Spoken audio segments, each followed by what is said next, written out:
Todas estas tres preguntas que he hecho las vamos a desarrollar en el transcurso de este servicio. Amén. Y vamos a buscar nuestras Biblias. Mateo 10:34.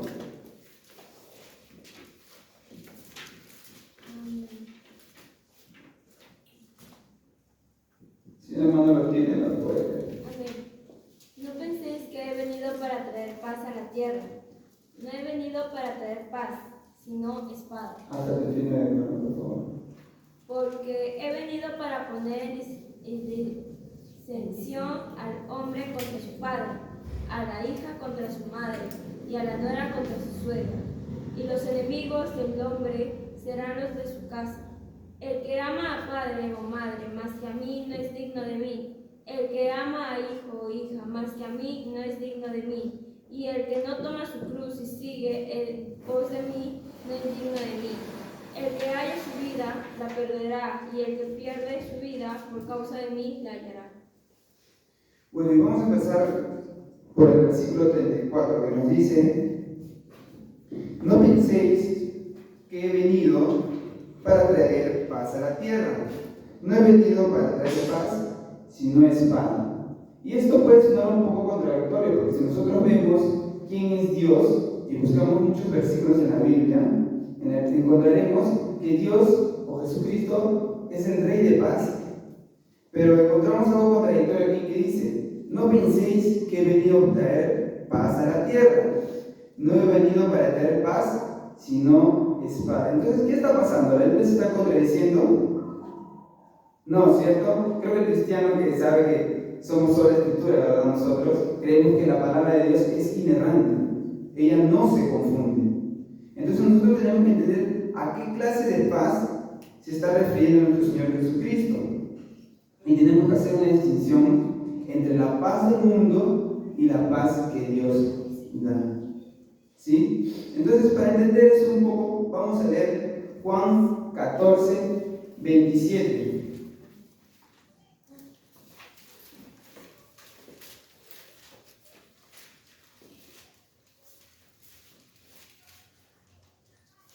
Amén. Les dejo un regalo. Paz en la mente y en el corazón. Y la paz que yo os doy es un regalo que el mundo no puede dar. Así que no se angustien ni tengan miedo. Muy bien. En la versión Reina Valera dice: la paz os dejo, mi paz os doy. Yo no la doy como el mundo la da. No se turbe vuestro corazón ni tenga miedo. ¿Sí? Cuando nosotros vemos al apóstol Pablo pasando dificultades, pasando pruebas, él había hecho un compromiso con el Señor, ¿cierto? En servirlo toda su vida ya. Cuando él iba camino a Damasco, él se topó con el Señor Jesucristo y el Señor Jesucristo le eligió y él tuvo un compromiso ya con nuestro Señor. Porque el Señor dice: la paz os dejo, mi paz os doy. Yo no os la doy como el mundo la da. No se turbe vuestro corazón ni tenga miedo. Porque si el Señor nos promete paz en esta tierra, Pablo tuvo que vivir de esa manera. Ustedes saben lo que pasaba a Pablo, ¿verdad? Pablo sufría cárceles, recibía que lo apedreen, recibía vituperios, lo sacaban de un lugar, lo metían en la cárcel. Entonces, ¿a qué clase de paz? ¿Qué clase de paz se está refiriendo el Señor cuando dice: mi paz os dejo, mi paz os doy? ¿Qué clase de paz es la que Dios quiere para nuestra vida? Este tema, hermanos, yo lo veía ya analizando hace como 2 días, viéndolo. No sabía que el día de hoy iba a predicar el martes, me avisaron que iba a predicar, ¿sí? Y creo que contextualiza mucho lo que estamos pasando ahora, ¿sí? Sabemos que por el momento ahorita nuestros pastores se encuentran en una dificultad, ¿verdad? ¿Cierto? Los pastores se encuentran en una dificultad. Y en todo momento, como el corazón humano, nos desesperamos. Pero es lo que dice la palabra de Dios acá abajito: dice: no se turbe vuestro corazón ni tenga miedo. ¿Por qué la palabra de Dios nos dice: te voy a dejar paz, pero no te turbes? ¿Qué es lo que está queriendo decir el Señor. Porque, ¿por qué me turbaría yo si ya tengo paz? Es la pregunta. ¿Por qué un cristiano se turbaría si el Señor ya le dejó la paz? Entonces tenemos que entrar y profundizar en este versículo para poder nosotros entender a qué clase de paz nuestro Señor Jesucristo se está refiriendo.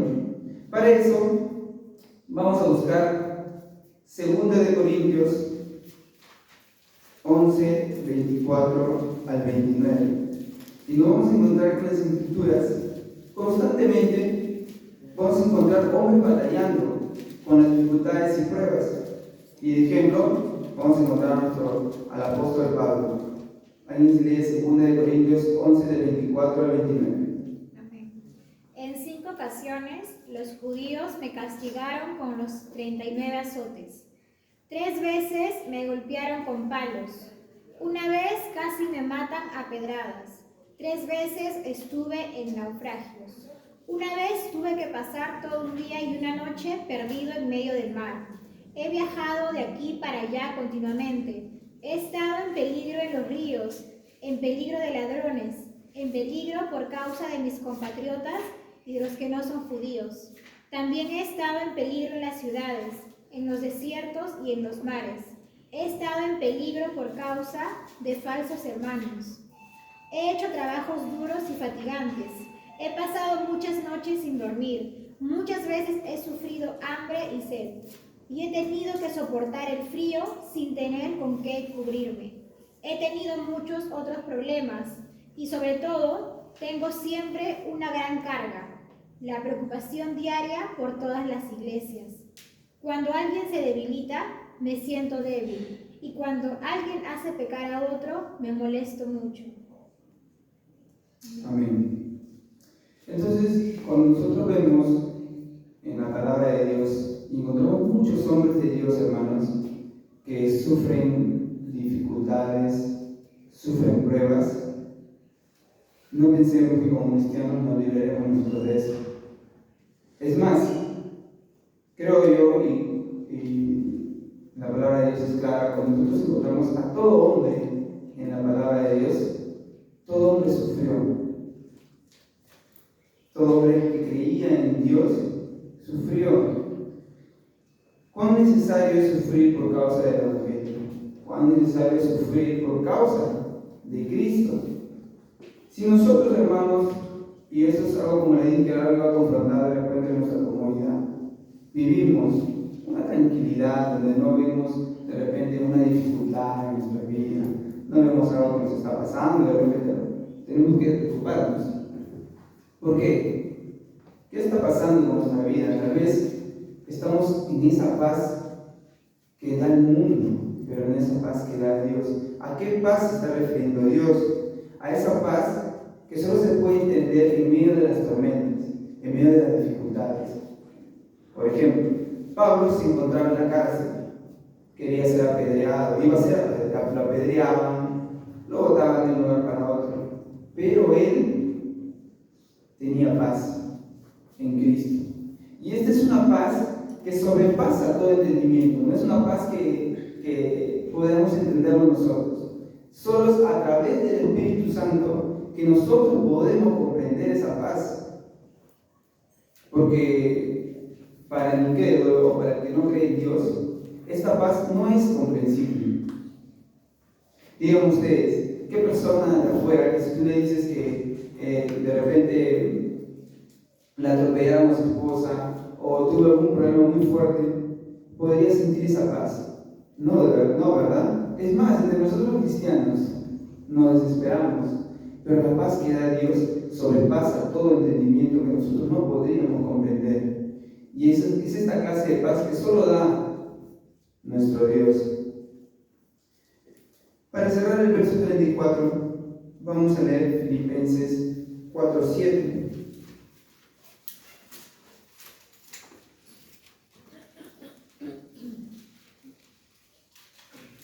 Amén. Así es que necesitarán la paz de Dios, que supera todo lo que podemos entender. La paz de Dios cuidará su corazón y su mente mientras vivan en Cristo Jesús. Amén. Esta es la paz que supera todo entendimiento. Una paz que no se puede comprender, no se puede entender muchas veces a ojos humanos. Solo el único que nos puede hacer entender a través de su Espíritu Santo es nuestro Señor. Amén. Vamos a leer también el Salmo 23, 4, y es un aliento que nos da este Salmo para todos nosotros que de repente estamos pasando por dificultades y pruebas. Aunque ande en valle de sombra de muerte, no temeré mal alguno, porque tú estarás conmigo. Tu vara y tu callado me infundirá aliento. Amén. Aunque pasemos por dificultades y pruebas, porque el cristiano sí o sí va a tener que pasar por dificultades y pruebas, su vara y su callado nos infundirá aliento, hermanos. Así que no estemos tristes, más bien alegrémonos en el Señor, porque cuando pasemos pruebas es porque el Señor trata con nuestra vida, con cada uno de nosotros, y nos quiere hacer entender algo tal vez. Amén. Vamos a pasar a los versículos 35 y 36, a ver si alguien me lo puede repetir. Sí, Mateo 10, 34, tenemos en el 35 hasta el 36. Amén. He venido a poner a un hombre contra su padre, a una hija contra su madre y una nuera contra su suegra. Sus enemigos estarán dentro de su propia casa.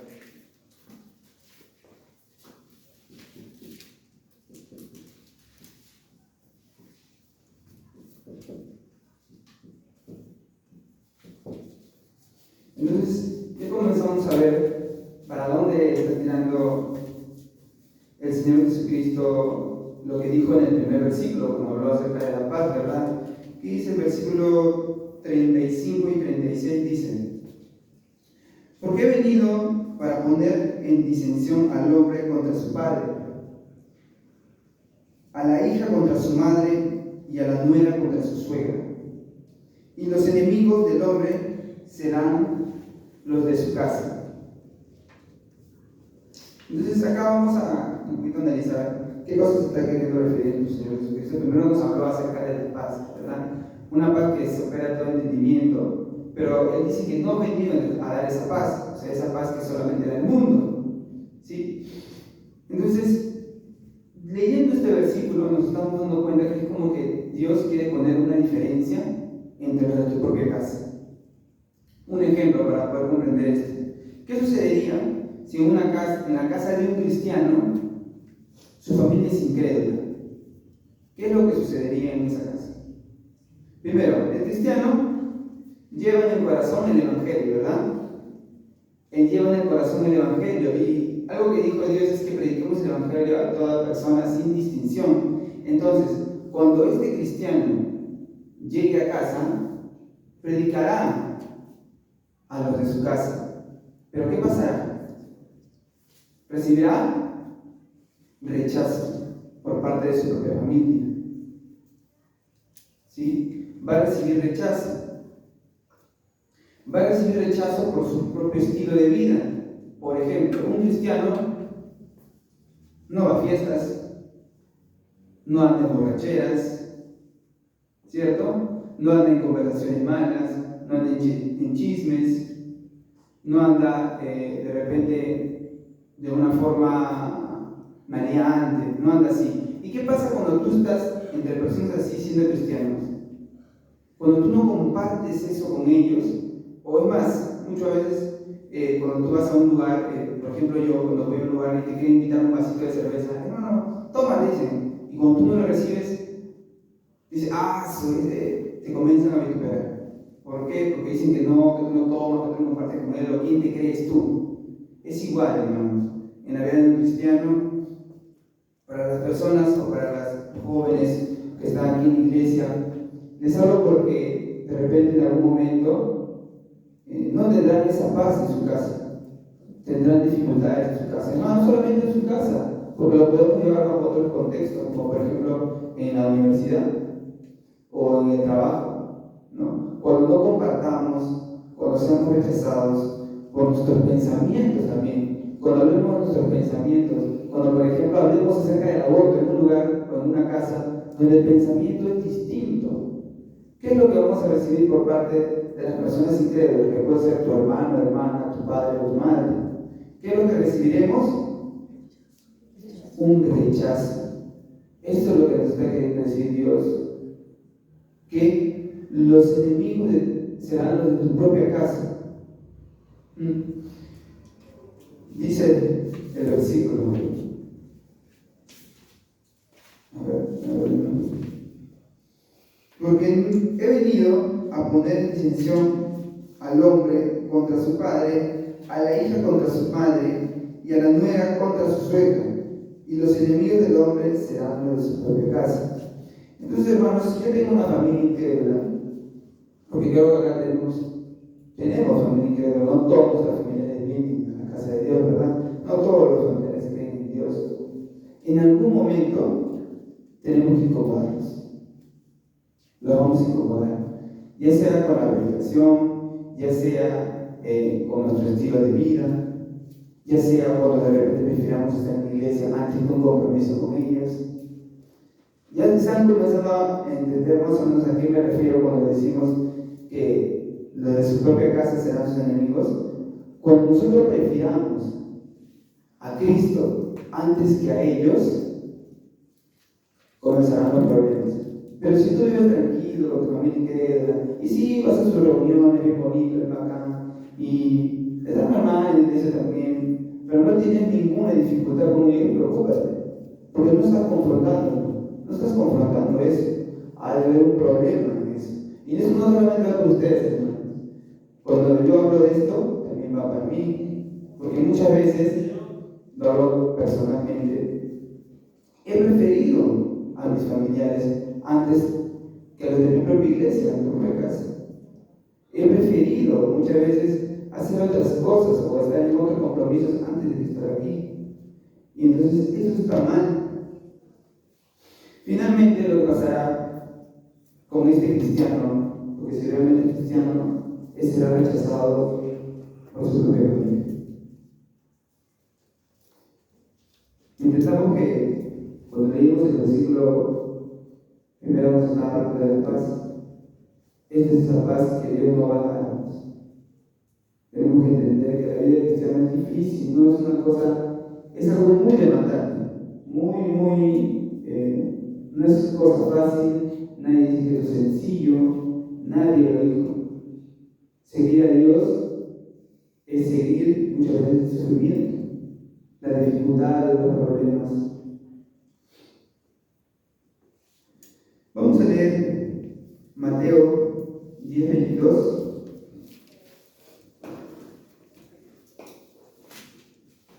Y serán aborrecidos de todos por causa de mi nombre, mas el que persevera hasta el fin, este será salvo. Y seréis odiados de todos por causa de mi nombre. Y esto es lo que les hablaba, hermano, no solamente de su propia casa, sino serás de repente liberado o odiado por las personas de tu trabajo o por las mismas personas que están afuera, ya que no compartimos los mismos principios y los mismos fundamentos en sus vidas. Y cuando tú expongas tus ideas y digas algo, no les va a parecer. Y es ahí donde nos damos cuenta realmente si somos cristianos. Vamos a leer también Juan 15:18.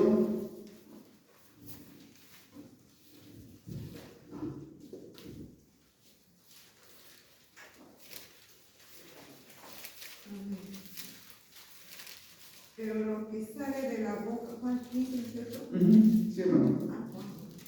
Amén. Si el mundo os aborrece, sabed que a mí me han aborrecido antes que a vosotros. Amén, hermanos. Entonces, ¿qué nos está queriendo decir? Y esto va en contra también de la predicación que se hace, en que sí, tú serás prosperado, tú serás grande, que serás, no sé, una persona muy grande y conseguirás muchas cosas. Es mentira. La vida de un cristiano es una vida de dificultades. No es una vida donde, sí, todos van a querer, no. Es una vida donde dice, si el mundo os aborrece, sabed que a mí me ha aborrecido antes que a vosotros. ¿Qué dice? El mundo aborrece. Ahora no estamos hablando en general de todo el planeta. Cuando habla del mundo, está hablando de las personas que no están viviendo en nuestra fuerza. ¿Sí? Entonces, para concluir el versículo 35 y 36 tenemos que comprender algo, hermanos. Nos está hablando bajo un contexto de nuestra propia casa, y de alguna manera podemos salirnos de ese marco y también ponernos en el contexto del mundo. Es que cuando nosotros somos cristianos, vamos a ser rechazados constantemente, ya sea en el colegio, para los adolescentes, para los jóvenes que todavía están en el colegio, vamos a ser rechazados. Para los que ya somos adultos y estamos de repente en el trabajo, vamos a ser rechazados. Tal vez en algún momento te escuchen una o tres veces, pero llega un momento donde te van a decir, cállate, ya no te quiero escuchar. Para los que de repente están en la universidad, también vamos a ser rechazados. Nuestros pensamientos no van a compatibilizar con sus pensamientos de ellos.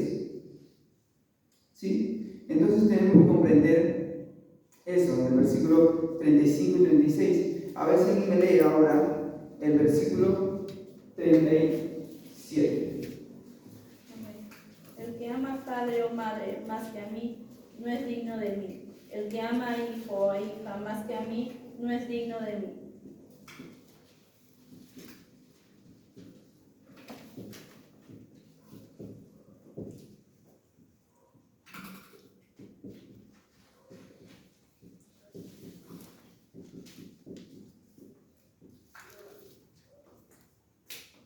En el versículo 37 nos dice, el que ama a padre o a madre más que a mí no es digno de mí, y el que ama a hijo o a hija más que a mí no es digno de mí.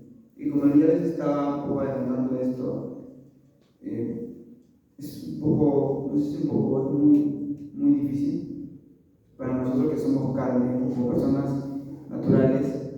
Sentimos un gran amor por nuestros familiares, ¿cierto? Sean conversos o inconversos, sentimos un gran cariño por ellos, ¿verdad? Pero como ya les había dicho en el inicio, esto confronta nuestra vida. Cuando nosotros preferimos, muchas veces, como le dije en un momento, preferimos a nuestros familiares, a nuestros esposos, esposas por encima de nuestro Señor, no somos dignos de Él. No podemos ser dignos delante de Él. Alguien que me lea Lucas 9, del 59 al 62.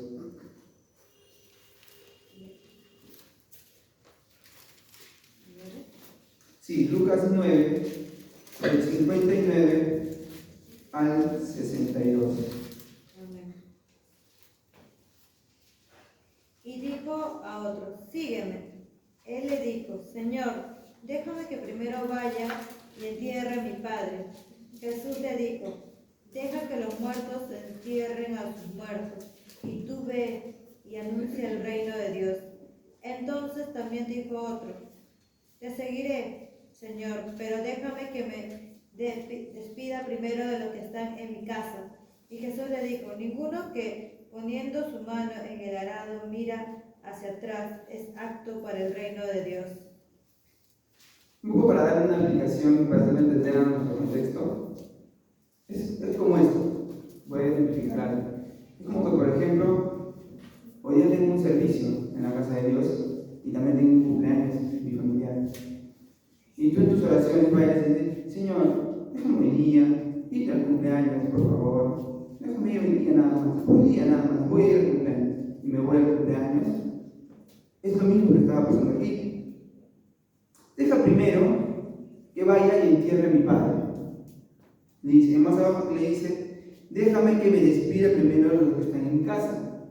Señor, déjame primero, hoy día voy a ir a estudiar, y ya después yo voy a venir a contigo y te voy a seguir. Entonces, el cristiano tiene una prioridad. Yo no digo que dejemos de visitarnos entre familiares, conversos o inconversos.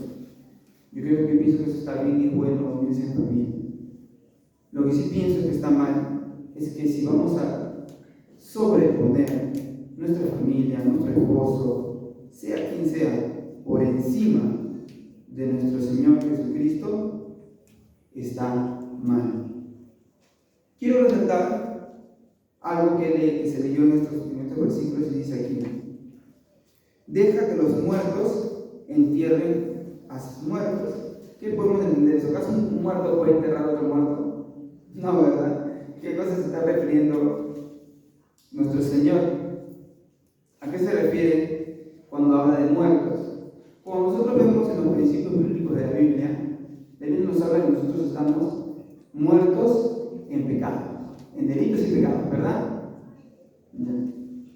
Entonces, si nosotros entendemos eso y leemos así: deja que los incrédulos entierren a los incrédulos.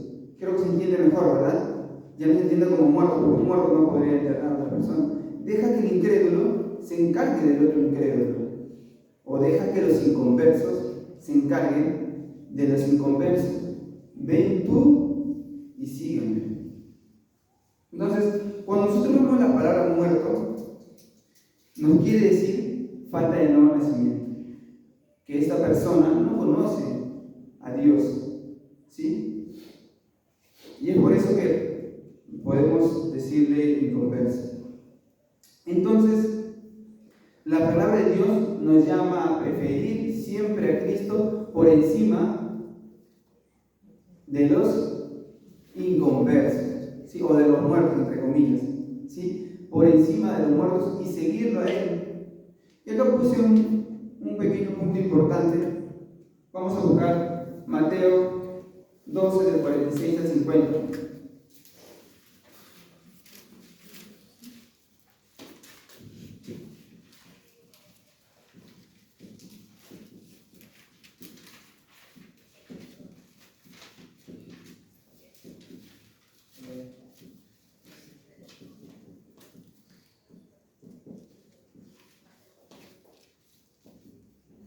A ver si nos puede.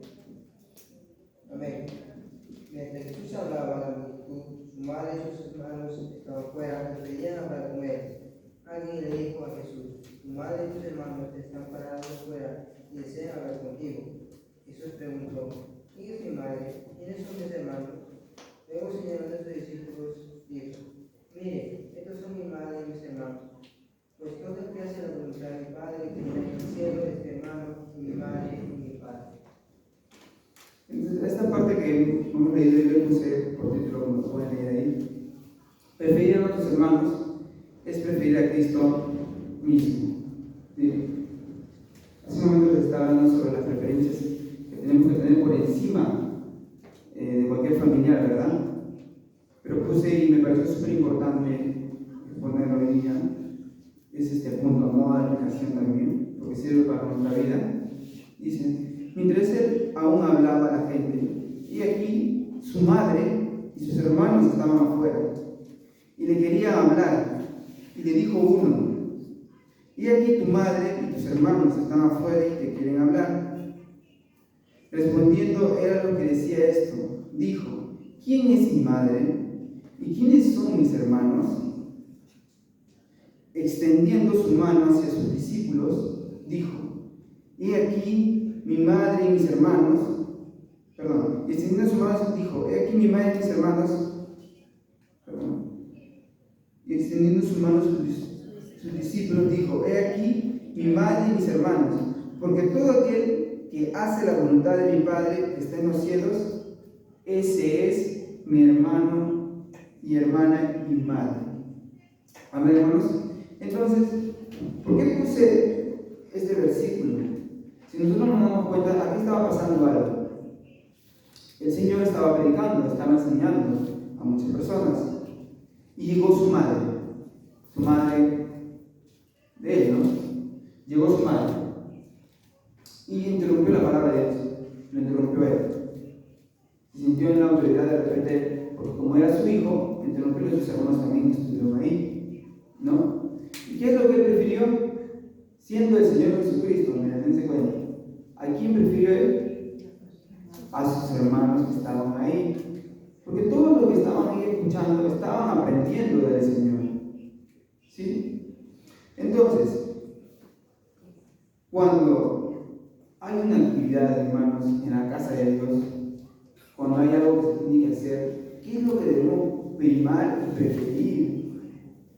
¿A los inconversos de nuestra propia familia o preferir a los que son nuestros hermanos mucho más que tal vez los inconversos, porque compartimos una sola sangre que es nuestro Señor Jesucristo? ¿A quién tenemos que preferir más? A nuestros hermanos. Tenemos también, ¿de qué manera nosotros preferimos eso? Haciendo un apoyo también anímicamente. Nos apoyamos entre nosotros y debemos preferir siempre, hermanos, el servicio a Dios. Debemos anhelar en nuestro corazón, y que no sea porque de repente el pastor o la pastora les esté diciendo, sino que nazca de nuestro corazón preferir el estar en la casa de Dios, más antes de hacer cualquier cosa. Preferir estar en la casa de Dios. ¿Sí? Vamos ahora a pasar al verso 38.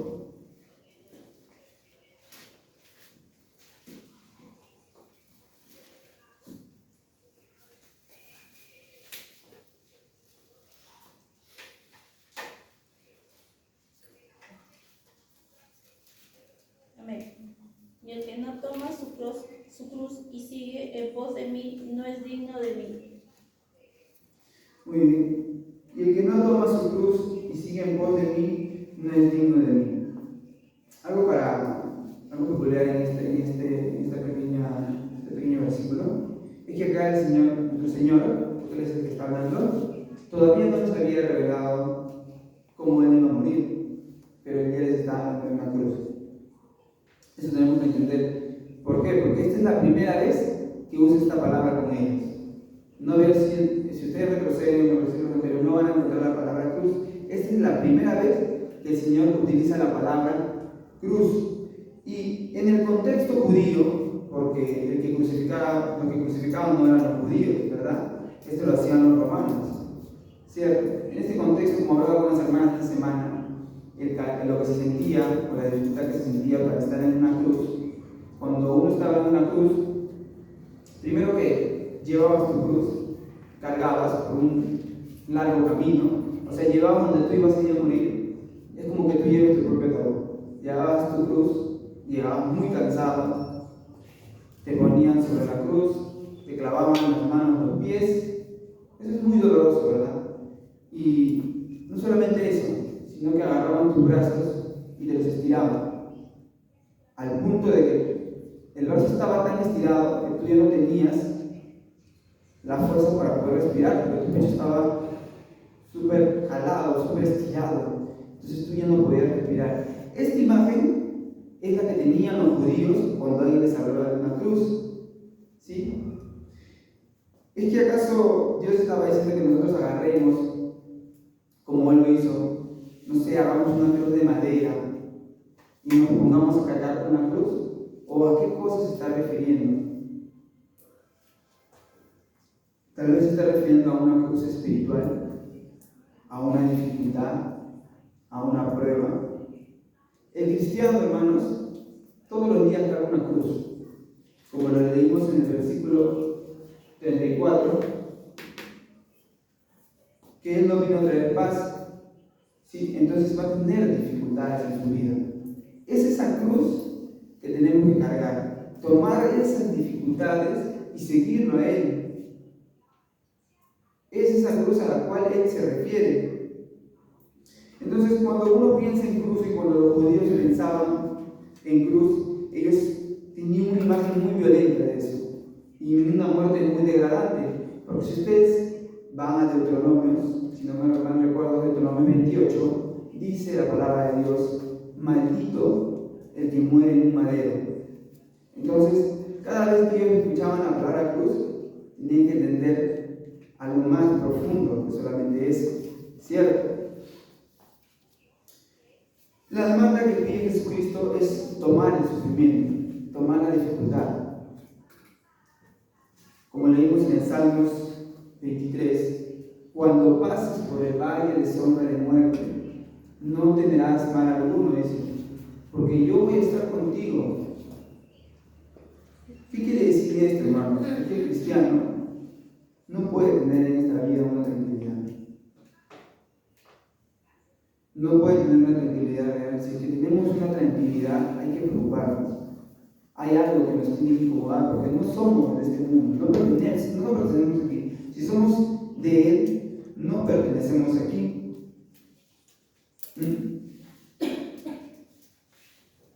Y para ser un poco más, de repente un poco más, hacer hincapié en esto, la demanda de nuestro Señor es un compromiso total de parte nuestra. Un compromiso incluso hasta la muerte. Cuando empecé dije que este tema era un poco incómodo, un poco que iba de repente a incomodar nuestra vida, nuestra tranquilidad. Pero a veces sí, hermano. La vida de cristiano no es una cosa sencilla. Mirémonos entre nosotros, algunos, y démonos cuenta que muchas veces tenemos pruebas y dificultades, ya sea batallando en una cosa o en otra. Vamos a ver un hombre que soportó esta prueba, un hombre de Dios. Vamos a buscar Hechos 7 del 54 al 60.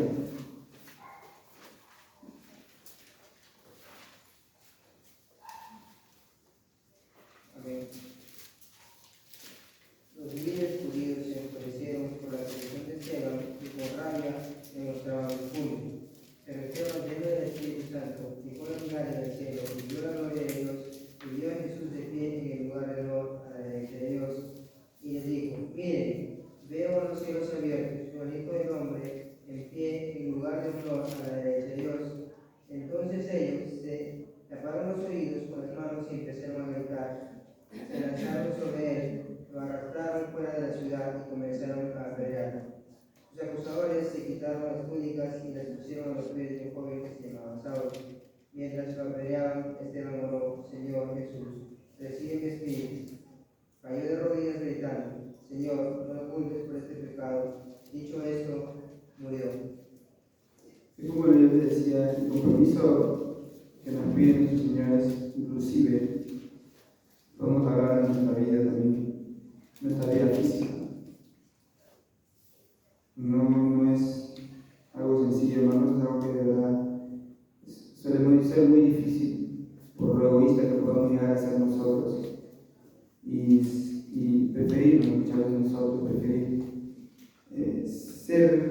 preferir ser nosotros mismos a interponer nuestra vida por Él. Entonces tenemos que entender algo en este ejemplo claro que pasa en Esteban. Dice, hay una paz ahí.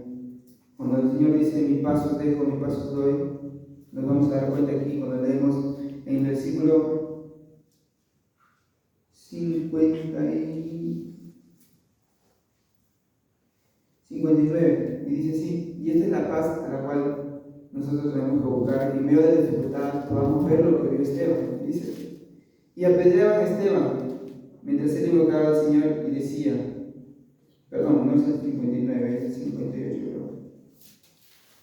No. Perdón.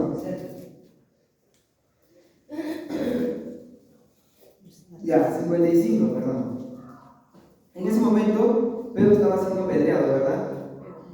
Perdón, Esteban, perdón, Pedro.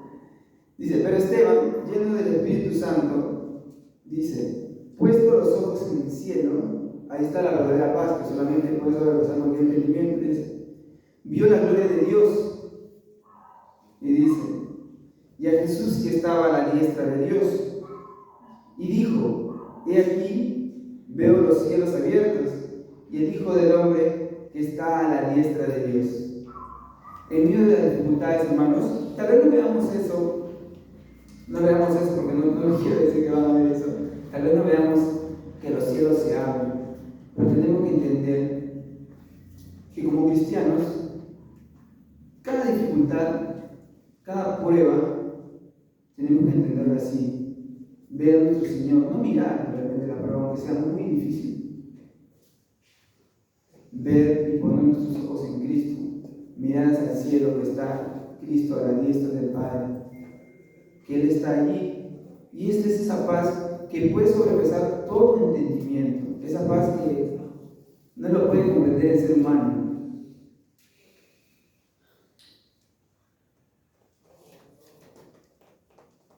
En el último versículo, hermanos, que vamos a leer ahora, vamos a leer el verso 39. Amén.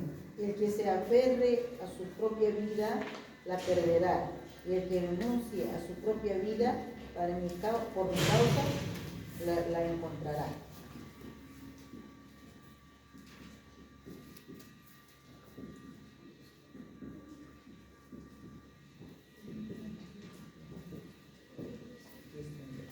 Es algo muy... recuerdo que cuando yo jugaba a unos jueguitos de mesa, que nos gusta jugar de mis sobrinos y a mí, cuando yo iba perdiendo, yo decía algo. Yo decía, el que pierde gana. Y todos querían perder, ¿cierto? El que pierde gana, decía. Y me hace recordar mucho esta frase, y es verdad. Y algo que dice acá es, el que haya su vida, la perderá. Y el que pierde su vida por causa de mí, la hallará.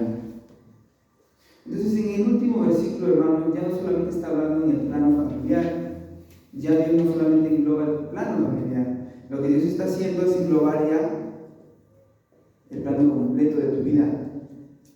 Ya no solamente es lo familiar. Muchas veces, para los que ya son papás, yo todavía no lo soy, en un momento lo seré, para los que ya son papás, mamás, ¿sí? ¿Cuántas veces han escuchado a los hijos que de repente en una etapa de rebeldía dicen, ¿no? Papá, déjame hacer mi vida, ¿cierto? Muchas veces dicen así, papá, déjame hacer mi vida cuando uno me descontrola, dice, mira, no hagas esto, no hagas lo otro, porque tú ya sabes lo que va a pasar más adelante. Y ellos dicen, déjame hacer, o dicen, mamá, déjame hacer mi vida. ¿Sí? Muchas veces, no solamente a los adolescentes, así le respondemos a Dios. Todos, no solamente los adolescentes y los jóvenes. Muchas veces queremos hacer nuestra vida y decimos, ya, déjame hacer mi vida. Yo quiero hacer mi vida. Pero ¿qué dice la palabra de Dios? Que el que haya su vida, la perderá. Y el que la pierde, por su causa, la hallará. Cuando nosotros vamos el Nuevo Testamento, y también el Antiguo Testamento un poco menos, pero más en el Nuevo Testamento, vemos hombres que dan su vida por la causa de Cristo. Pablo, Esteban, Juan, Pedro, todos los apóstoles dieron su vida por la causa de Cristo. Así tenemos que ser también nosotros, hermanos. ¿Por qué con nosotros tiene que ser diferente? Es mi pregunta. ¿Por qué creemos que el cristiano actual o el cristiano moderno ya no tiene que pasar por esas cosas? ¿Por qué pensamos, yo soy cristiano pero me va a ir todo bien? ¿Por qué tenemos ese mal concepto de lo que es la paz que Dios da? ¿Por qué creemos que solamente vamos a tener que vivir en una paz que da el mundo? No nos equivoquemos. Cuando leemos en la Biblia, todo cristiano, no he visto ninguno en la Biblia que haya sido cristiano, que haya decidido seguir a Cristo, no haya pasado dificultades. No hay ni uno. Si ustedes me encuentran y me dicen, mira, hermano, no pasó dificultades, me voy a sorprender porque no he encontrado ninguno. Todos sufrieron dificultades, tanto en el Antiguo Testamento como en el Nuevo. Todos pasaron dificultades. ¿Y por qué creemos que nosotros, ya cristianos, por decirlo de una manera, modernos de nuestra actualidad, no vamos a pasar por eso? ¿Por qué creemos que en Cristo sí podemos tener una vida incrédula y seguir a Dios, o a medias, si se puede decir de alguna manera? En pocas palabras, hermanos, para hacer un poco más y condensar esto como una enseñanza más, es el que desea muchas veces un carro, una casa, una familia, estudios, dinero, fama, esté deseando hallar su propia vida. El que desea lo material está deseando hallar su propia vida. O bueno, con esto no quiero decir que no deseamos de repente en nuestro corazón tener alguna de estas cosas. Pero el que desea esas cosas por encima de Cristo, sin importar cómo lo consiga, el que desea estas cosas por encima de Cristo, está queriendo hallar su propia vida. Pero el que desea seguir los caminos de nuestro Señor, caminos de dificultades, el camino angosto, como dice la palabra de Dios, donde no pasan muchos, porque no es fácil de caminar por ahí, pues la va a ganar. Entonces, el que pierde su vida, la ganará en Cristo. Amén. Entonces, no es sencillo, no es tan fácil de comprender y entender para nuestro cuerpo carnal. Lo único que podemos hacer es pedir a nuestro Señor que Él nos dé el entendimiento, que con su Espíritu Santo, así como a Esteban le abrió los ojos y vio en el cielo eso, así nosotros también veamos. Tal vez no físicamente lo podamos ver, pero tal vez tengamos esa convicción en nuestro corazón, que cuando de repente perdamos nuestra vida y tengamos dificultades, en Él vamos a encontrar tranquilidad y esa paz de que Él habla. No una paz momentánea, o esa paz del mundo, sino la paz que solamente Él puede dar. Y bueno, llegamos a la parte de las aplicaciones.